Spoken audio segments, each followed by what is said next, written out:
I won't ever forget the exact moment the world ended. Not because of the screaming or the blood, but because I was sitting in the blessed, deafening dark, laughing at a line I'd heard 1,000 times before. That was the last pure, uncomplicated sound I'd ever know. My name is Arthur Pendleton. No relation to any royalty. Just a 42-year-old archivist who believes the original, unrestored cut of Blade Runner is the pinnacle of human artistic achievement. And like every other night, rain or shine, I treated myself to a late showing at the Moon Multiplex. They have one screen, Screen 7, that's almost always dead empty after 10 p.m. I bring my own thermos of weak coffee. My feet rest on the empty velvet seat in front of me. And for 2 glorious hours, I'm nowhere and everywhere. Tonight, it was Blade Runner again. The last showing, 11:30 p.m. I was the only person in the cavernous, air-conditioned blackness. I didn't just watch the movie, I felt it.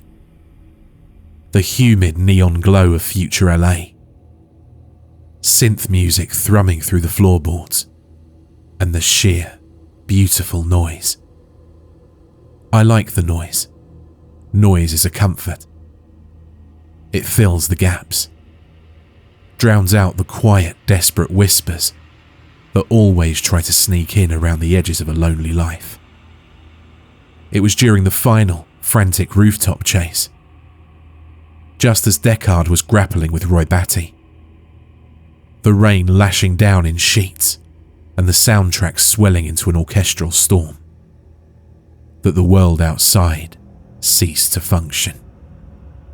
I was utterly oblivious.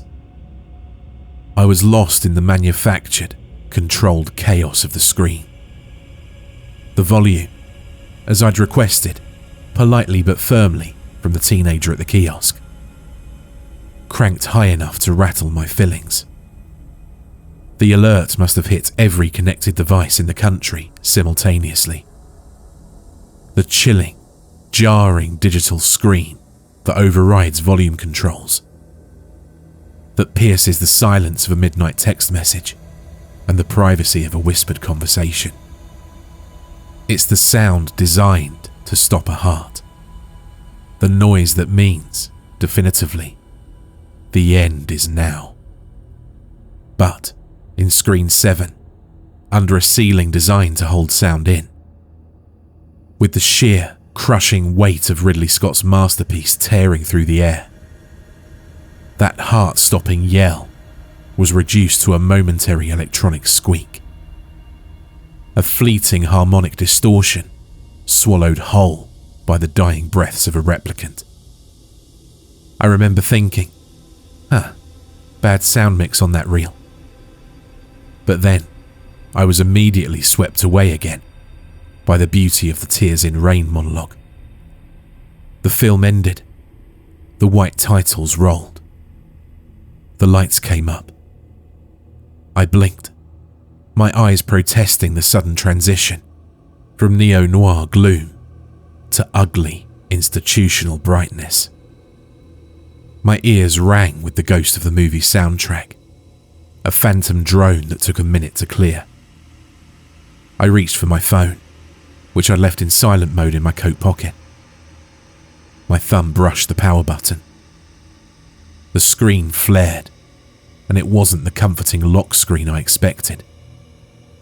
It was a nightmare of digital red, screaming text, overlaid on a standard operating system notification.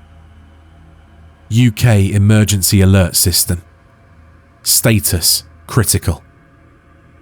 Time 2:47 GMT. By order of the Prime Minister's office, act of unmitigated danger. Martial law enacted with immediate effect. All citizens must remain indoors. Seal all access points. Do not look up. Do not respond to any attempts at entry or communication. Repeat, do not exit shelter for any reason. This is not a test. Armed forces are engaged. Do not attempt to approach or assist. Your survival depends on absolute compliance. The text was stark, official, and utterly horrifying. I scrolled. The message was duplicated. Beneath it, dozens of missed texts. From friends, from my sister in Leeds. All variations of, "Did you see that?" and "What's happening?" And then, chillingly, "We can hear it now," followed by nothing. I stood up, my legs stiff. The floor was sticky with spilled cola that I hadn't noticed during the film. The smell of stale popcorn and something else hung thick in the air.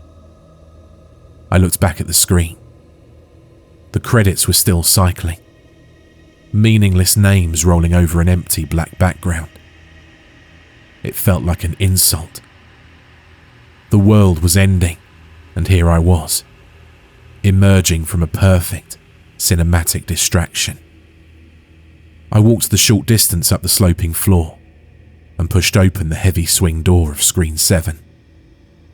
The lobby of the Moon multiplex was vast, brightly lit, and utterly, profoundly empty. Not closed for the night empty. This was a place where people had been seconds ago and had vanished. The main concession stand was a monument to immediate abandonment. The large, clear plastic dome that usually held salted peanuts had been knocked over.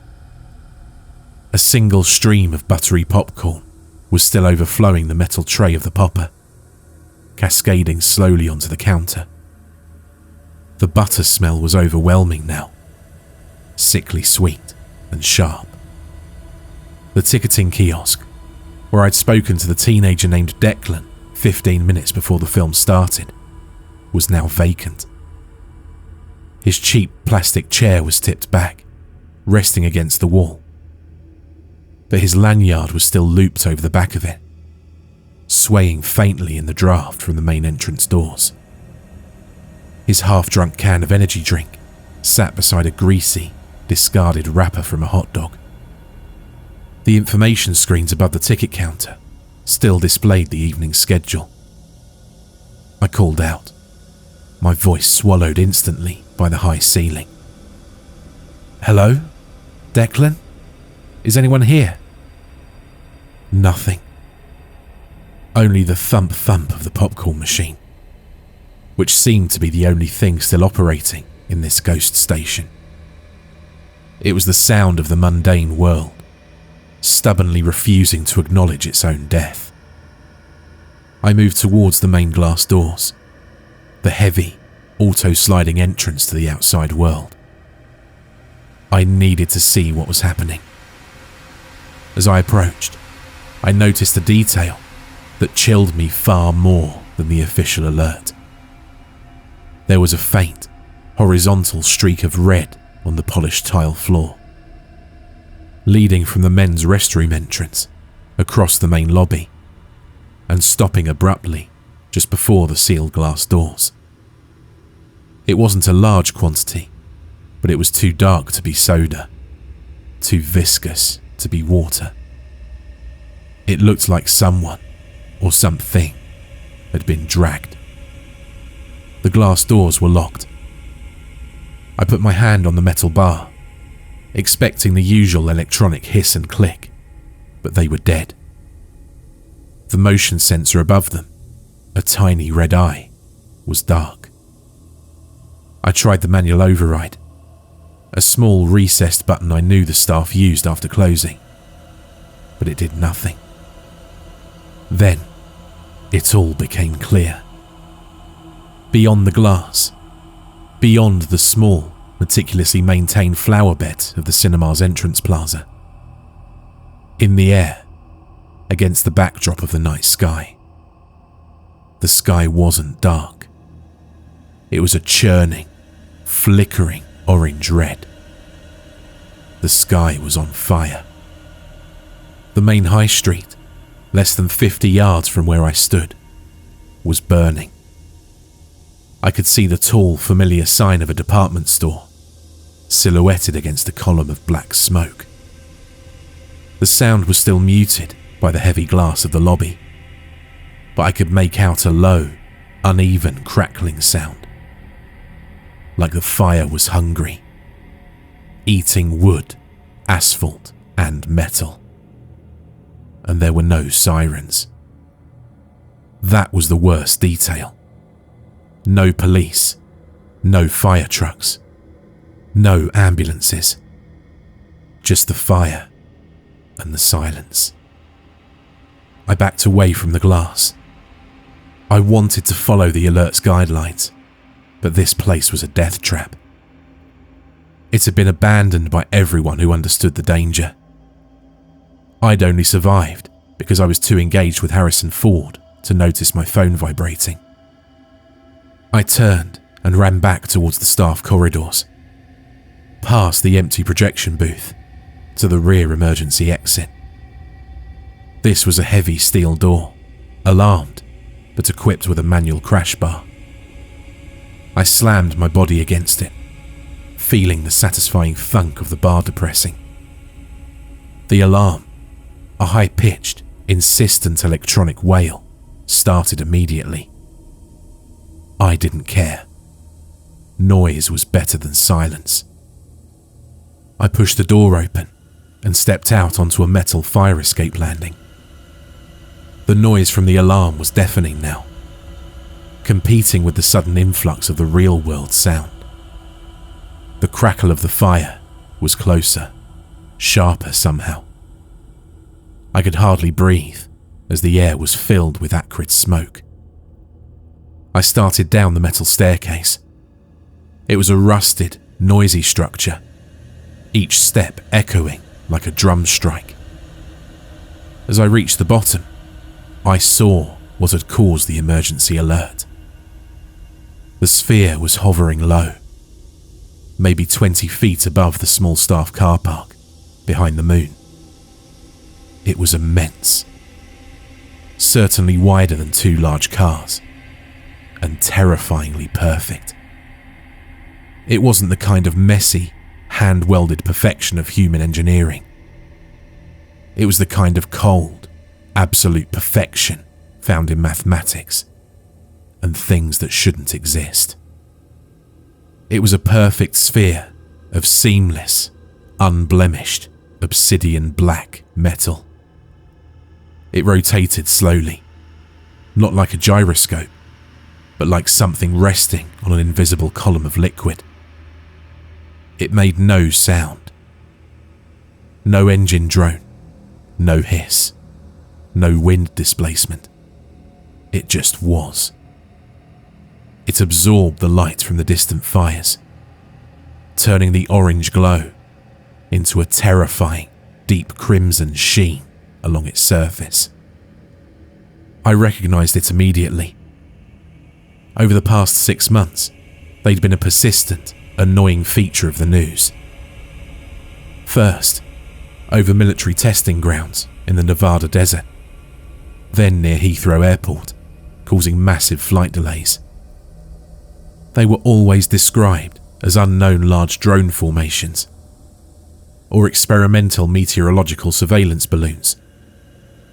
They never stayed long, always moved impossibly fast, and always left behind a terrified military or aviation official with a carefully worded press release. Now, one was parked behind my local cinema.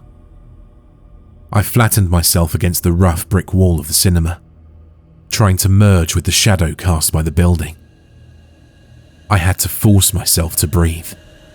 My eyes were locked on the sphere.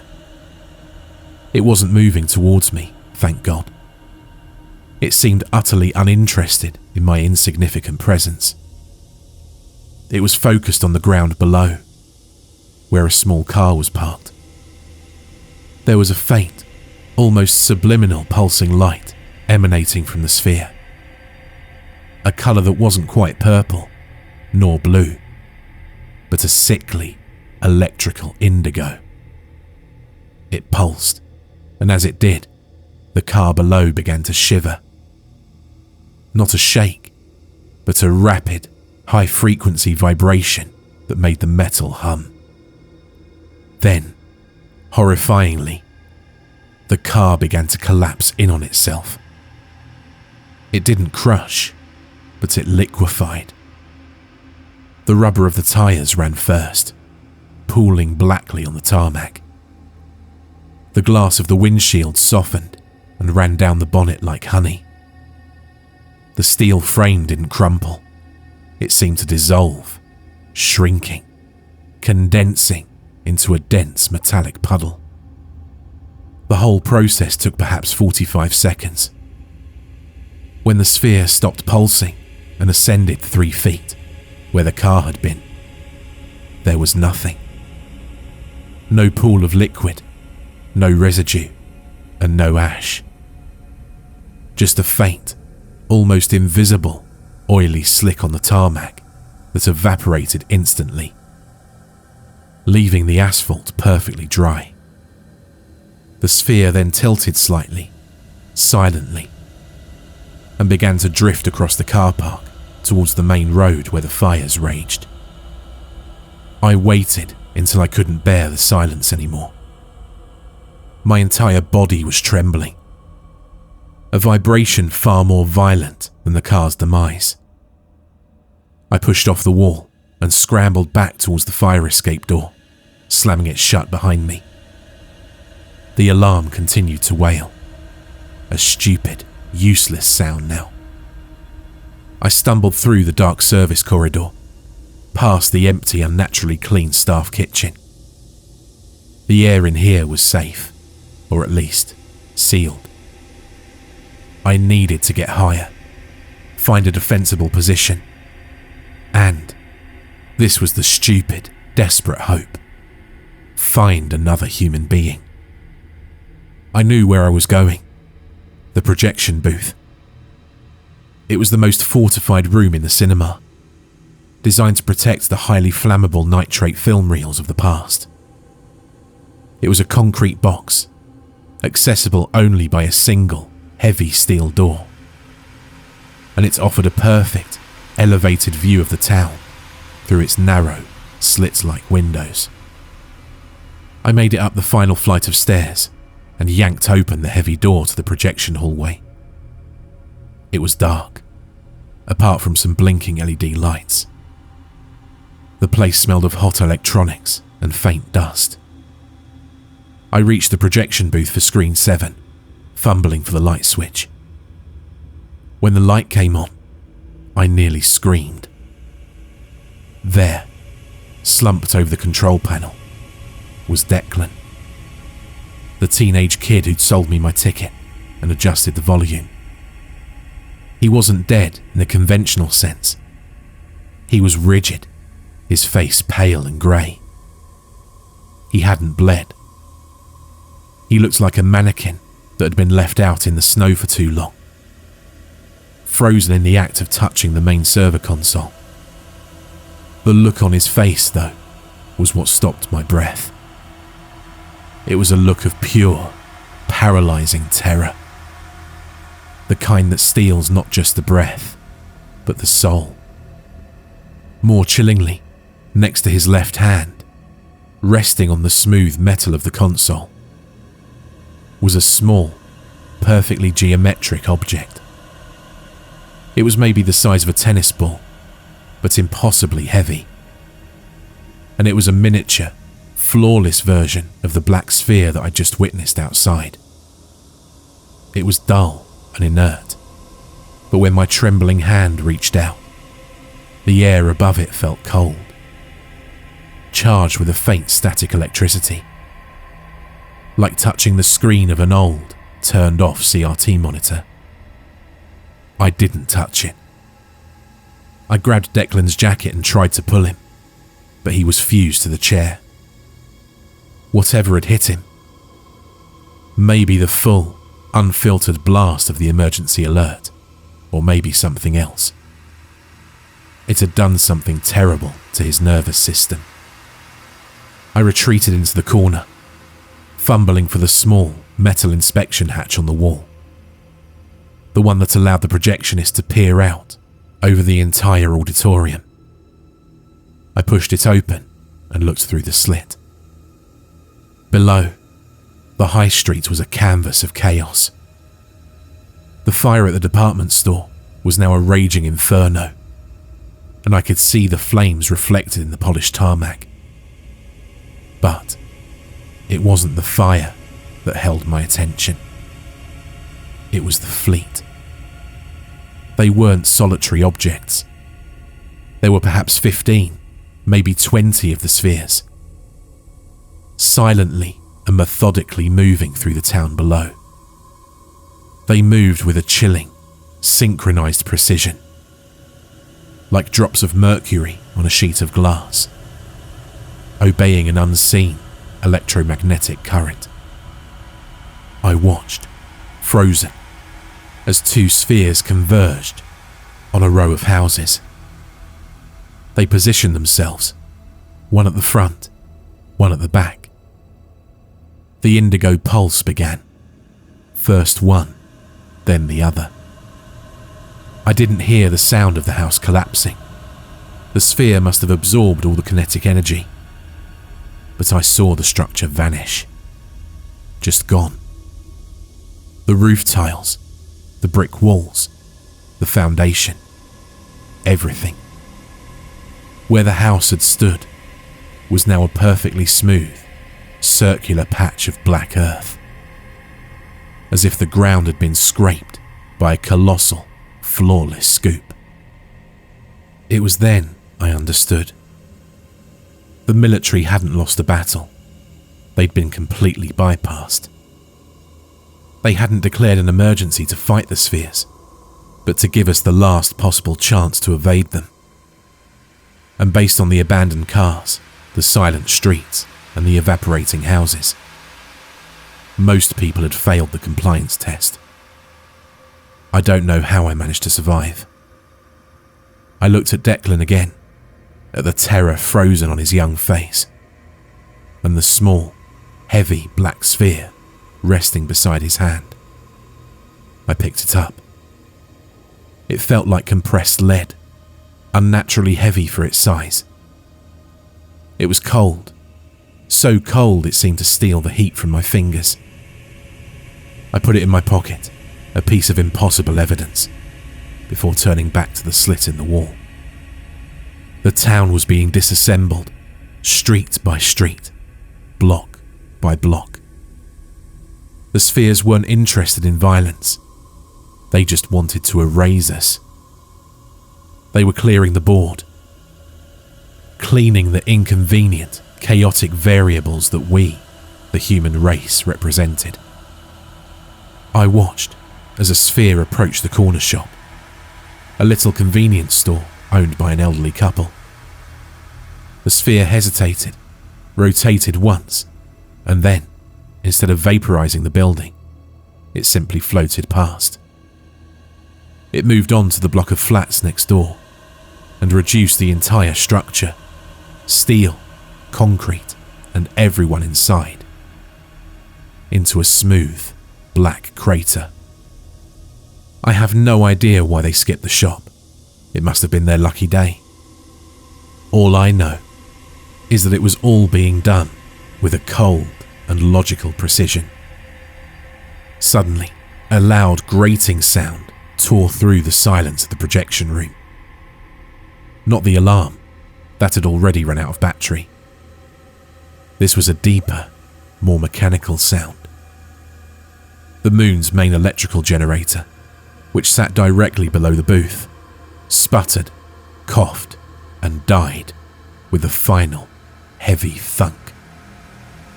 The emergency lights in the projection room, battery-powered safety bulbs, flickered to life, bathing the room in a sickly, green-yellow glow. The comforting hum of the servers died. The air conditioning fell silent.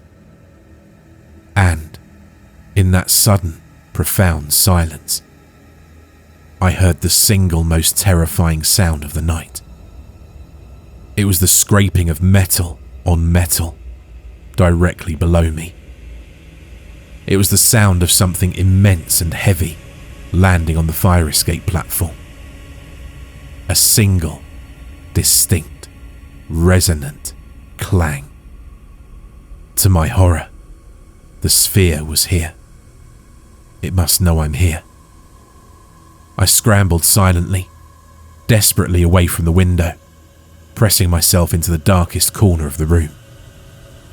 I pulled the small, dead sphere from my pocket, clutching the impossible, cold metal in my palm. The thick steel door of the projection booth began to flex. There was a sound like a whisper of hot iron. A slow, high-pitched wail, as the thing on the fire escape used some inconceivable energy to peel the metal frame away from the concrete with a surgical precision. I could see the door starting to buckle, a thin line of blackness appearing at the jamb. And then, through the widening gap, I saw a reflection in the smooth, curved surface of the inner door. A shimmering, impossibly perfect image of the projection room, distorted into a wide-angle lens nightmare. The sphere was coming in. It wasn't in a rush, it just entered. Its cold, silent geometry announcing the end of my life. The end of the messy, imperfect world that loved old sci-fi films and cheap buttered popcorn. I closed my eyes, the cold, heavy sphere a useless weight in my hand. I didn't scream. I just heard the final, terrible sound of the door frame tearing free, and the soft, almost polite click as the perfect, black, unmitigated danger rolled into the room. And then, just silence.